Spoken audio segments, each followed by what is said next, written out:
Ուրախ եմ ողջունել ձեզ կոռուպցիայի դեմ պայքարին նվիրված այս միջոցառման շրջանակներում։ Այնպես է ստացվել, որ մենք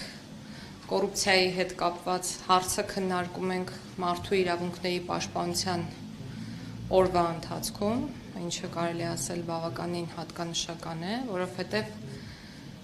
յուրաքանչյուր դեպքում կոռուպցիան կապված է հենց նախ եւ առաջ մարդու իրավունքի հետ, եւ մենք խնդիր ունենք պաշտպանելու առաջնահերթ մարդու իրավունքը։ Ես չեմ ուզում անպագորգոր դատողություններ անել, խոսել բոլորին հայտնի ճշմարտությունների մասին, ընդհանրապես ուզում եմ ասել հետեւյալը. մենք ունենք հանձնառություն պայքարելու կոռուպցիայի դեմ եւ առնվազն քաղաքականության մշակման եւ կոռուպցիայի դեմ պայքարի ինստիտուցիոնալ համակարգի ստեղծման տեսանկյունից բավականին մեծ աշխատանք ենք կատարել։ Այս եւ հաջորդող տարիների մեր աշխատանքը նվիրված է լինելու կոռուպցիայի դեմ պայքարող ինստիտուտների կարողությունների զարգացմանը, ավելի թափանցիկ պետական ապարատ ունենալուն, ավելի թափանցիկ կուսակցությունների ֆինանսավորման հնարավորություններ սահմանելուն, ազդարարման համակարգը բարելավելուն եւ մի շարք այլ ուղղություններով բազմաթիվ միջոցառումների կատարմանը, որոնք ընդգրկված են հակակոռուպցիոն ռազմավարության շրջանակներում։ Հաջորդ տարվանից մենք ունենալու ենք արդարադատության ոլորտին առնչվող մեծ ռազմավարական փաստաթուղթ, որտեղ միարժեքորեն կոռուպցիայի դեմ պայքարը ընդգրկված է լինելու առանձին ռազմավարական ծրագրի շրջանակներում։ Ես շատ հաճախ հանդիպում եմ երիտասարդների հետ եւ ի ուրախություն ինձ պետք է նշեմ, որ իրենց ընկալումները տարբեր հարցերի եւ հատկապես կոռուպցիայի հետ կապված շատ տարբերվող են նույնիսկ իմ սերնդակիցների կարծիքից, ինչու եմ ասում նույնիսկ իմ, որովհետեւ ես էլ եմ համարվում երիտասարդ եւ մեծապես տարբերվող են ավելի ավագ սերնդի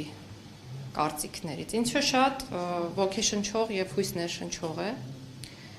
Այդ քննարկումների ընթացքում մենք տարբեր իրավիճակներ ենք փորձում մոդելավորել եւ այդ իրավիճակներից մեկը վերաբերում է հետեւյալ հանգամանքին, ունի հարցադրման տեքստ, իհարկե ես չեմ հորինել միջազգային հայտնի բանախոսներից մեկի հեղինակային իրավունքն է սա, որը ասում էր, որ յուրաքանչյուր դասախոսություն, որը վերաբերում է կոռուպցիային, ես սկսում եմ հետեւյալ հարցադրմամբ, որն է ավելի վտանգավոր հանցանք՝ սպանությունը թե կոռուպցիան։ Որպես կանոն, յուրաքանչյուր լսարանում 90 եւ ավել տոկոսը միանգամից պատասխանում է սպանությունը։ Առանց խորանալու կոռուպցիայի ձևակերպման, կոռուպցիայի հետևանքների մեջ եւ հաջորդիվ բանախոսի կողմից, այդ թվում հիմա նաեւ իմ, բերվում են օրինակներ, թե ինչպիսի աղետալի հետևանքներ կարող է ունենալ կոռուպցիան։ Օրինակ բերվում է կոռուպցիոն հանգամանքներում կառուցված կամուրջի օրինակը, որը փլվում է մահ պատճառելով կամուրջի վրա գտնվող շատ անձանց։ Եվ այս օրինակները, որ քննարկում են, կամ օրինակ, չգիտեմ, հումանիտար օգնությունը տեղ չի հասնում, որովհետև պաշտոնատար անձինք դրա ընթացքում որոշակի գործարքների են գնացել կոռուպցիոն բնույթի։ Կամ օրինակները բազմաթիվ են, չեմ ուզում դրանցով ձեզ ծանրաբեռնել։ Հաջորդիվ լսարանում պատկերը խիստ փոխվում է եւ մարդիկ սկսում են մտածել, թե իրականում ինչպիսի ծանր հանցանք է կոռուպցիան իր բոլոր հնարավոր դրսևորումներով։ Եվ դա է պատճառը, որ պետությունները որդեգրում են զրո հանդուրժողականություն կոռուպցիայի դեմ վարքականոնը, որը այնպես չի, որ պարտադիր է, որ փայլուն կերպով գործի։ Գաղափարական եւ կամքի տեսանկյունից պարտադիր է, որ դա լինի եւ դա ընդունվի։ Եվ վերջնարդյունքը պարզ է, որ չի լինելու կոռուպցիան արմատախիլ անելը, բայց դա ծառայելու է կոռուպցիան եւ կոռուպցիոն ռիսկերը զսպելու համար։ Եվս մեկ ֆենոմենի մասին կուզեմ խոսել,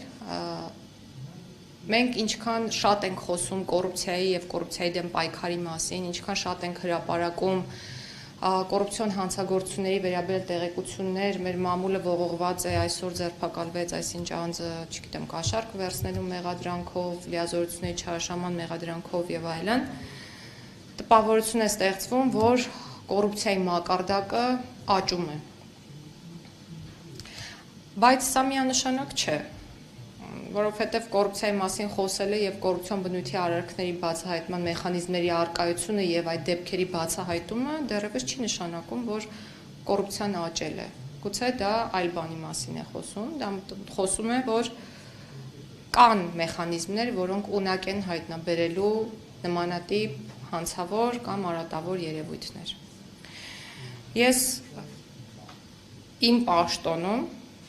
որպես քաղաքականություն մշակող եւ որպես ուղղակի մարդ, որը մեր պետական ապարատի process-ներից հեռու չի, իրականում տեսնում եմ որոշակի պրոգրես,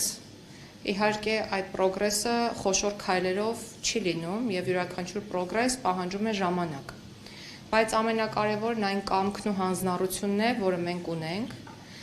որը դուք եւ յուրաքանչյուր քաղաքացի կարող է տեսնել։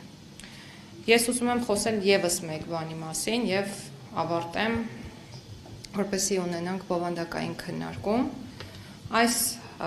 տարվա Գրեկոյի գնահատման 5-րդ շրջափուլի համատեքստում մենք ունենք մի շարք հանձնառություններ, որոնք վերաբերում են ավելի հաշվետվողական, ավելի թափանցիկ համակարգեր ունենալուն։ Դրանց մեջ կա պարտականություն ընդունելու լոբինգի դեմ պայքարի մասին օրենք, կա պարտականություն ընդունելու այնպիսի օրենսդրական ակտ, որով հնարավորություն կլինի հրապարակել բարևարկության վերաբերյալ եզրակացության եզրափակիչ մասը, որպեսզի քաղաքացիների համար ավելի կանխատեսելի դառնա պետական մարմիններում պաշտոնների նշանակումը կամ պաշտոններում առաջխաղացումը։ Կա նաև պահանջ սահմանելու բարձրաստիճան պաշտոնատար անձանց մինչև պաշտոնում նշանակվելը, շահերի բախման իրավիճակների բացահայտման հետ կապված հարցերը եւ այլն։ Եվ ձեզ ուզում եմ վստահեցնել, որ այս բոլոր ստանձնած պարտավորություններով մենք ունենք առաջընթաց, մասնավորապես իմ կողմից նշված բոլոր կամ գրեթե բոլոր նախաձեռնությունները այլևս հաստատվել են կառավարության կողմից եւ մենք առաջիկայում ազգային ժողովում հնարավորություն կունենանք այս նախագծերը քննարկել։ Ունենք առաջընթաց մի շարք ոլորտներում, որոնց կանդրադառնա պարոն Քոչարյանը։ Ուզում եմ նշել նաեւ, որ շատ ակտիվացել է հակակոռուպցիոն քաղաքականության խորհրդի աշխատանքը, որպես մոնիտորինգ իրականացնող մարմին։ Մենք նախորդ ամսվա ընթացքում, եթե չեն սխալվում, ունեցել ենք նիստ, հաջորդ ամսվա ընթացքում եւս նախատեսում ենք մեկ նիստ ունենալ, այս ամսվա ընթացքում ներողություն եմ խնդրում, նպատակը նաեւ քննարկելն է այն հնարավոր փոփոխությունները, որոնք կարելի է անել կուսակցությունների ֆինանսավորման եւ ոչ միայն կուսակցությունների ֆինանսավորման թափանցիկության, այլ այն բոլոր քաղաքական նախաձեռնությունների ֆինանսավորման թափանցիկության հետ կապված, որոնք որ կան գործում են, բայց կուսակցություն չեն կամ դեռ կուսակցություն չեն եւ այլն, որովհետեւ մենք բախվում ենք այս ոլորտում շատ հաճախ խնդիրների։ Մարտահրավերներից խոսելով պետք է խոսեմ նաեւ ապատեղեկատվության շատ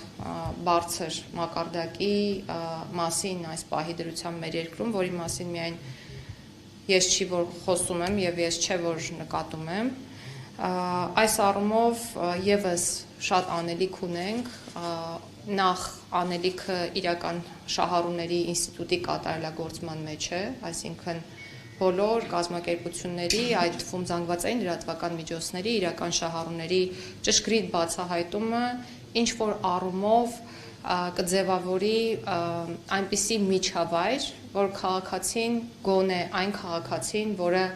ունի իրավագիտակցության միջինից բարձր մակարդակ, հնարավորություն կունենա ֆիլտրելու եւ գնահատելու կարդացած նորության հավաստիության մակարդակը եւ ընկալելու, թե որքանով է դա ուղղորդված այս կամ այն մարդկանց, ուժերի կամ չգիտեմ, այլ երևույթների կողմից։ Ես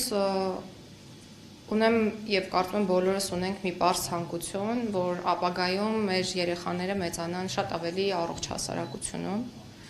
եւ մենք մեր աշխատանքը կառուցում ենք հենց այդ գաղափարի շուրջ։ Մաղթում եմ մեզ հաջող պրոդուկտիվ քննարկում, եւս մեկ անգամ բոլորի շնորհավորում եմ Մարդու իրավունքների պաշտպանության օրվա առթիվ, ինչպես նաեւ փոքրինչ ուշացումով կոռուպցիայի դեմ պայքարի օրվա առթիվ։